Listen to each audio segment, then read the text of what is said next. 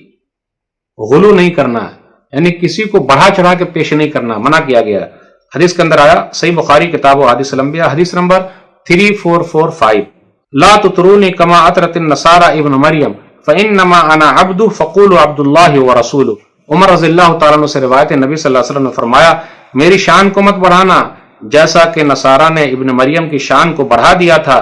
بے شک میں اس کا بندہ ہوں، تم لوگ اللہ کا بندہ اور اس کا رسول کہو. لوگ نئی چیز کو جلدی قبول کر لیتے ہیں. فطری طور پر انسان کی طبیعت یہ ہے، حق کو آہستہ آہستہ چھوڑنا شروع کر دیتا ہے. باطل چیز بڑھتی چلی جاتی ہے. پتہ یہ چلا کہ لوگ یہ کہتے ہیں ہمارے بزرگ سفارشی ہیں. جی نہیں، کس نے کہا ہے؟ کوئی سرٹیفکیٹ ہے؟ بالکل نہیں. چیپٹر نمبر 20 باب نمبر 20. کسی بزرگ کی قبر کے پاس بیٹھ کر اللہ کی عبادت کرنا ناجائز اور سنگین جرم ہے. کسی بزرگ کی قبر کے پاس بیٹھ کر اللہ کی عبادت کرنا بھی ناجائز، سنگین جرم ہے. صحیح بخاری کتاب الصلاۃ حدیث نمبر 434. ام سلمہ رضی اللہ تعالیٰ عنہ بیان فرماتی ہیں کہ رسول اللہ صلی اللہ علیہ وسلم کے سامنے ایک کلیسا چرچ کا ذکر ہوا اور اس میں موجود تصویروں اور مجسموں کا ذکر ہوا. انہوں نے حبشہ کی سرزمین میں دیکھا تھا تو آپ صلی اللہ علیہ وسلم نے فرمایا اولئک قوم اذا مات فیہم العبد الصالح او الرجل الصالح بنوا علی قبره مسجدا وصوروا فیہ تلک الصور اولئک شرار الخلق عند اللہ. ان میں سے کوئی بزرگ آدمی جب فوت ہو جاتا تو یہ اس کی قبر پر مسجد بنا لیتے اور اس میں یہ تصویریں، مجسمے، اسٹیچو بنا کے رکھ دیتے. یہ لوگ اللہ کے نزدیک سب سے بدترین مخلوق ہیں. تو جو لوگ نیک لوگوں کی قبروں پر مجسمے بنا رہے ہیں، قبے بنا رہے ہیں، اللہ کے نزدیک کون ہے؟ سب سے بدترین مخلوق ہے. پتہ یہ چلا 2 فتنے جمع ہو گئے. قبروں کو عبادت گاہ بنا لیا، نمبر 2 مجسمے اور تصویریں بنا لی. منع ہے. نبی صلی اللہ علیہ وسلم نے آخری وقت میں جب مرض الموت میں تھے تو کیا بد دعا کی ہے، لعنت کی ہے، پھٹکار کی ہے، کن لوگوں پر؟ آئیے غور کرتے ہوئے چلے. صحیح بخاری کتاب الجنائز حدیث نمبر 1330. عائشہ رضی اللہ تعالیٰ عنہ کہتی ہے کہ رسول اللہ صلی اللہ علیہ وسلم پر جب موت کی نشانیاں ظاہر ہوئی تو آپ صلی اللہ علیہ وسلم تکلیف میں اپنے چہرے مبارک پر چادر اوڑھ لیتے، پھر جب دم گھٹتا تو چادر کو ہٹا دیتے. اس موقع پر آپ نے فرمایا لعن اللہ الیہود والنصارى اتخذوا قبور انبیائهم مسجدا ولولا ذلك لابرزوا قبره غیر انی اخشى ان يتخذ مسجدا. یہود و نصارہ پر اللہ کی لعنت ہو، پھٹکار ہو، ان لوگوں نے نبیوں کی قبروں کو سجدہ گاہ بنا لیا. عائشہ رضی اللہ تعالیٰ عنہ کہتی ہیں اگر آپ کی قبر کو سجدہ گاہ بنا لینے کا ڈر نہ ہوتا تو آپ کی قبر بھی عام صحابہ کی طرح ظاہر نظر آتی. دیکھا آپ نے؟ پتہ ہی چلا کسی بزرگ کی قبر پر مسجد تعمیر کرنا، عبادت گاہ بنانا صحیح نہیں ہے. تصویریں لگانا، مجسمے لگانا سب حرام ہے. آپ صلی اللہ علیہ وسلم نے اپنی قبر پر بھی ایسا کرنے سے منع فرمایا ہے. نیک لوگوں کی قبروں پر مسجدیں بنانا صحیح نہیں ہے. ابھی ہم اور آپ دیکھ رہے ہیں کہ نبی صلی اللہ علیہ وسلم جہاں دفن ہے وہ تو حجرہ عائشہ ہے. مسجد نبوی سے سٹا ہوا حجرہ تھا، کمرہ تھا عائشہ رضی اللہ تعالی عنہا کا. ابھی جو قبہ بنا ہوا وہ دوسرے لوگوں نے بنا دیا ہے. جو کہ صحیح نہیں ہے۔ یہود و نصارہ پر لعنت ہے اور پھٹکار ہے۔ کیوں؟ ان لوگوں نے اپنے نبیوں کی قبروں کو عبادت گاہ بنا لیا، مسجدیں بنا لی، وہاں جا کے سجدے کرنے لگے۔ تو پتہ یہ چلا اصل توحید جو ہے اس کو دیکھنا ضروری ہے۔ کسی بزرگ کی قبر کے پاس بیٹھ کر اللہ کی عبادت کرنا بھی منع ہے۔ آئیے ذرا میں ایپیسوڈ 2 میں جو 10 باتیں میں نے آپ کے سامنے رکھی ہے، 10 چیپٹر رکھے گا، اس کا خلاصہ سمرائز بیان کر دوں۔ غیر اللہ کے نام پر جانور ذبح کرنے کی جگہ پر اللہ کے نام پر بھی ذبح کرنا صحیح نہیں ہے۔ جہاں غیر اللہ کے نام پر ذبح کیا جاتا ہو وہاں جا کر اللہ کے نام پر بھی ذبح کریں گے تو وہ صحیح نہیں ہے۔ غیر اللہ کی نظر ماننا شرک ہے، نمبر 2۔ نمبر 3، غیر اللہ کی پناہ لینا شرک ہے۔ نمبر 4، غیر اللہ سے فریاد کرنا شرک ہے۔ نمبر 5، بے اختیار مخلوق کو پکارنا صحیح نہیں ہے، وہ بھی شرک ہے۔ فرشتوں پر اللہ کی وحی کا خوف کیسے ہوتا ہے؟ پتہ یہ چلتا ہے جب فرشتوں کی حالت ہے تو عام لوگوں کی حالت کیا ہوگی۔